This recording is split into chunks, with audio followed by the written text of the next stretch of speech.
बे देग्लाय फार्स्ट बे हाबाफारिखौ लानाय जादों मानो होनब्ला सांसाङाव मेट्रिक होग्रा दङ आरो पिअ होनाय दङ बेखौ आङो आंनि सांसाङाव मोसाफैयोमोन गथ'फ्रा आंनि सांसांजोंनो थाफानानै दिनै बिसोर खस्थ' खालामनानै गावखौ दिनै पास खालामनो हादों बहाय आंहाबो गौरब बहाय आंहाबो गोग्गानाय दं बहाय मानो होनबा बहाय मोसाफैनानै सोरबा बुङो बहाय मोसायोब्ला फेल जायो बहाय थाङोब्ला गाज्रि जायो होननानै आं अनेक खोनादों खिन्थु बाव फैनानै गथ'फ्रा आंनि मोनदांनायाव बिसोरनि माखासे मेलेमा एसे सोदांदों बिसोरनि माखासे बेकार टाइमाव बहाय प्लास माइनास जादों दा बहाय फैनानै बिसोरो जेबो खहा जायाखै आं बेखौ मोनदांदों दिनै बेखायनो सांसाङाव दिनै फार्स्ट बिदिनो जों दिनै गथ'फोरनो बिदिनो हायाखैबाबो एफा होनाय जादों अनसुंथाइ माने एसे लेखा बायनो हाथों होननानै 1500 होनाय जादों साफायाव दा बहाय आंहाबो गोग्गानाय दङ गथ'फ्रा पास जानायाव आंहा बहुत मोजां मोनदों आङो रैखा मोनदों मानसिनिफ्राय एसे माबा मोनसे बुंजानायनिफ्राय रैखा मोनदों नङाबा आंनि खिथु होनग्राबो उजिबायमोन दिनै आं सांसाङाव गथ'फोरखौ दैदेननायाव आं जेबो खहा जायाखै गथ'फ्रा मोजाङै मोजां पास जादों मेट्रिक सोरबा थार्ड जादों सोरबा सेकेन्ड जादों बे बेसेबा गिदिर गान्थि बे गान्थिखौ दिनै बिसोर जाफुंहोदों आरो गान्थिखौ बिसोर बारनो हादों जाम्फै बारनो हादों बेखौ आं मोजां मोनदों दिनै सांसाङाव थानानै बाव मोसाहैबा जे माबा मोनसे जागोन लेखा रोङा फरा रोङा बे नङा बे बहुद जों नुबोदों दिनै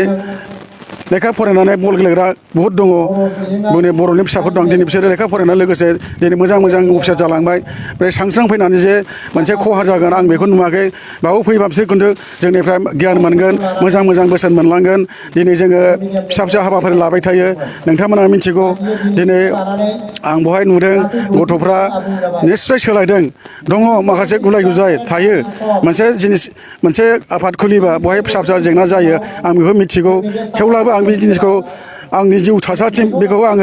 थैनानै थांब्लाबो बे सांसांखौ आं सोरनिबा आखायाव गथायलांगोन आं रिक्स दायथ' होलांगोन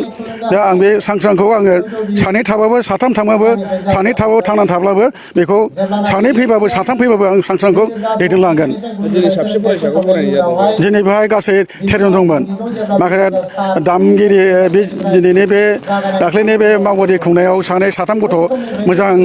दामगिरि उजिदों सिफुं दामनाय खाम दामनाय बावबो जों गोजोननाय मोनदों गथ'फोरखौ दा जों बेखौ बरायदों जोंनि ओनसोलाव बिदि दामगिरि गैयामोन निस्सय नोंथांमोना नुगोन दा जोंनाव उजियाखै सासेबो देग्लाय खिन्थु उजिदों साथाम गथ' खाम दामनाय आरो सिफुं दामनाय आङो खोब गोजोननाय मोनदों गावखौनो दैदेननानै बहाय जोंनि सालाकाटि ओनसोलाव आं बेबायदि नुफेराखैमोन खिन्थु आं एसे गावखौनो दिनै होनो लुगैदों बहाय मोसाफैनानै जे सासेबो फेल जायाखै आं बेखौ बुंनो हागौ बे आं मावनानै खोब मोजां मोनो आं गथ'फोरनो थोजासे होनो हायाखैबो साफायाव 13 जन दं नालाय बे 13 जननो 1500 होनाय जादों आं बेखौ थोजासे आंबो सानाखै आं थोजासे नङा थेवब्लाबो एसे रेहाय मोनगोन होननानै आसा खालामो आंहा बे बेकग्राउन्ड जेबो गैया लोगोसे जोंनि बर' हारिनि एबसुजों जोङो सावरायनाय बे खामानिखौ मावो सेर थानानै आं मावो खोब मोजां बिसोरबो आंखौ मदद होयो ओमफ्राय बिसोरनिफ्राय सोङै हयै मावो माने आं जेबो रोङा नालाय बिसोरनि बोसोन लानानै ओनसोलनि बुद्धि लानानै आं बेखौ खामानिखौ मावो आरोखि आङो गावखौ एसे अबेबा जिनिसखौ दोनथ'नानै बेदर फिसा जानाय अलरेडि आंहा जौ लोंखाया आङो बेदर फिसाखौ आं अबेबा जिनिसखौ खहा खालामनानै आं बोसोराव गोदान बै थांनाय बोसोराव आं लंपेन्ट गाननो सुदोंमोन गांब्रै लंपेन्ट गस्ला गांब्रै आं बेखौ मथा मथि 4 बोसोर गानो ओमफ्राय बेनिफ्राय गोदान बाया ओमफ्राय लोगोसे आं पावार गेटाव मोनबाय थायो गस्ला गामा नै दाबो लिरनाय दं माने आं एक्सट्रा जेबो खरसा खालामा जुथाखौ मोनो पावार गेटनिफ्राय ओमफ्राय बे आं बायनांगौ ड्रेसखौ आं बे बायनांगौ ड्रेसखौ आं लंपेन्ट बायनांगौ फैसाखौ आं बाहाय गथ'फोरनो एसे जा हायो बाहायो आरोखि माने आं गोसो जानानै खरसा खालामा आरोखि आं एसे समाजनि एसे मावनो लुगैनानै बे जिनिसखौ एसे बोथोरनानै दोनो आरोखि जेन आं गथ'फोरनो माबा मोनसे होलांनो हायो बे आरोखि आंना आं बयखौबो हास्थायो आंनिफ्राय मोजां कन्ट्रेक्टर दं आंनिफ्राय मोजां फैसा खामायग्रा दं बिसोरखौबो जोंजों फैनानै आंजों फैनानै हेल्प होयो दा बिथांमोना सोरबा बे मोनजायो सोरबा लेखा बायनो हायो बिसोरबो एसे रेहाय मोनगोन बे आं बेखौ बुंनो लुगैयो बयबो हेलो बयबो नाजा समाजाव एसे अनसायथाय हो बे गाहाम जायो होमबा मोनसे गोजोनथाव खौरां 2023-24 सोलोंथाइ बोसोरनि थाखाय 11-12 थाखोनि गोदानै मुं थिसननाय लानानै फैदों बाक्सा जिल्लानि सालबारि बाजारनि साखाथियाव थानाय सेन्ट जेभियार्स इंलिश स्कुला।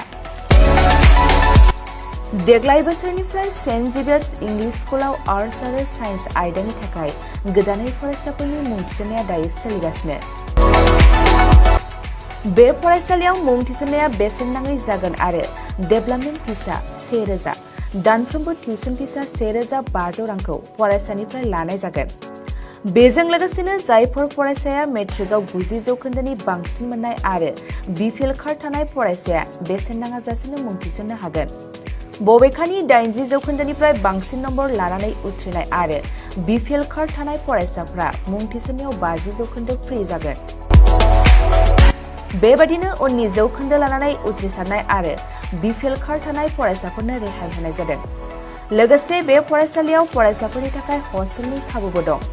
गोसो गोनां फरायसाफ्रा सेन्ट जेभियार्स इंलिश स्कुलाव 11-12 थाखोनि गोदानै मुं थिसननायनि बागै आबुं बाथ्राखौ मिथिनोब्ला नैबे मबाइल नम्बर 9954427791 आव थोंजों